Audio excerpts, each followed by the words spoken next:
జటాటవీగలజ్జల ప్రవాహ పావితస్థలే కలేవలంబ్యలంబిత భుజంగతుంగమాలికా ఢమఢమఢమఢమన్నినాదవడ్డమర్వయ చకార చండ తాండవ తనోతు శివ శివం.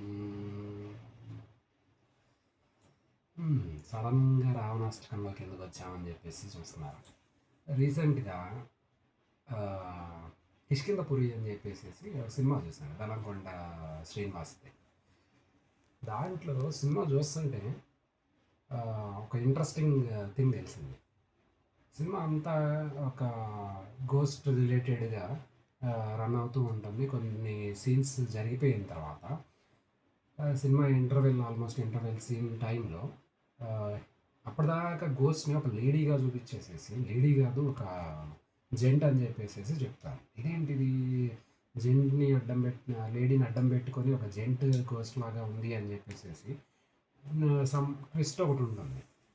ఇంకా డెప్త్గా వెళ్తే ఆ ghost male, but voice of ఆ మేల్ వచ్చేసేసి ఫీమేల్ వాయిస్ ఉంటుంది. అక్కడ ఇంట్రెస్టింగ్ థింగ్ ఏంటి అంటే, గోస్ట్ ఆ పర్సన్ ఎవరైతే గోస్ట్గా మారాడో అతని పేరు విన్న తర్వాత నాకు చాలా ఇంట్రెస్టింగ్గా అనిపించింది. అతని పేరు ఏంటి అంటే విశ్రవపుత్ర. విశ్రవపుత్ర అంటే ఏంటి అసలు? విశ్రవ అంటే విశ్రవుడు ఎవరు, అసలు విశ్రవపుత్ర ఇదేంటి వెరైటీగా ఉంది. విశ్రవపుత్ర, గౌతమిపుత్ర, శాతకర్ణి టైప్లో విశ్రవపుత్ర అని ఎందుకు పెట్టాడు అంటే, విశ్రవపుత్ర అంటే ఎవరో కాదు, రావణాసుడు. అసలు రావణాసుడు ఒరిజినల్ పేరు ఏంటి చాలామందికి తెలుసు, దశగ్రీవ అంటారు, దశాసన అంటారు. బట్ రావణ అనే పేరు ఎక్కడి నుంచి వచ్చింది? అది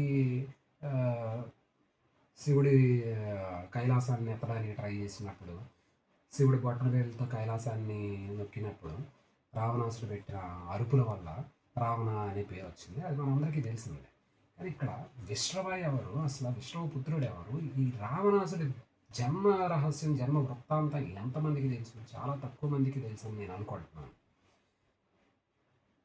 రావణాసుడు వాళ్ళ తల్లి కైకసి అని చెప్పేసి ఒక సొమాలియా అనే ఒక రాక్షసుడి పుత్రిక. ఈ సొమాలి అనే విశ్రవుడు అనే ఒక బ్రాహ్మణుడు తపస్సు చేసుకుంటా ఉంటే, ఆ విశ్రవుడు కూడా బ్రహ్మమానస పుత్రుడికి కుమారుడే. సో ఆయన బ్రాహ్మణుల వంశానికి సంబంధించిన అతను.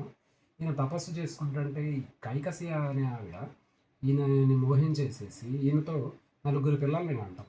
కుంభకర్ణుడు, రావణాసుడు, విభీషణుడు అండ్ శూర్పణఖ.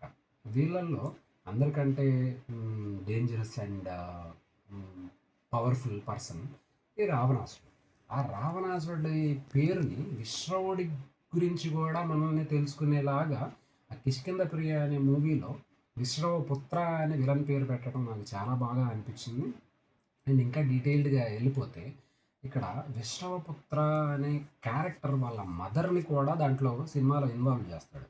వాళ్ళ మదర్ కూడా లాస్ట్ ఎండింగ్ కార్డు వేసేటప్పుడు అస్సలు విలన్ ఆ విశ్రవపుత్రనా లేకపోతే విశ్రవపుత్ర వాళ్ళ మదరా అనే ఒక క్వశ్చన్ మార్క్తో మూవీని ఎండ్ చేస్తాడు. అంటే ఇక్కడ కైకసి క్యారెక్టర్ని కూడా ఇండైరెక్ట్గా విశ్వపుత్రతో లింక్ చేసేసి మూవీని క్లైమాక్స్లో ఎండ్ చేసేసాడు. ఇది మాత్రం నాకు చాలా థ్రిల్లింగ్గా ఉంది.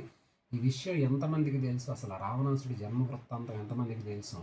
తెలిసిన వాళ్ళు కమెంట్ చేయండి, తెలియని వాళ్ళు కూడా కమెంట్ చేయండి. నెక్స్ట్ వీడియోలో మనం ఆ టాపిక్స్ గురించి కూడా డిస్కస్ చేద్దాం. ఇట్లాంటి ఇంట్రెస్టింగ్ థింగ్స్ని మళ్ళీ మనం డిస్కస్ చేసుకుంటాం. Thank you.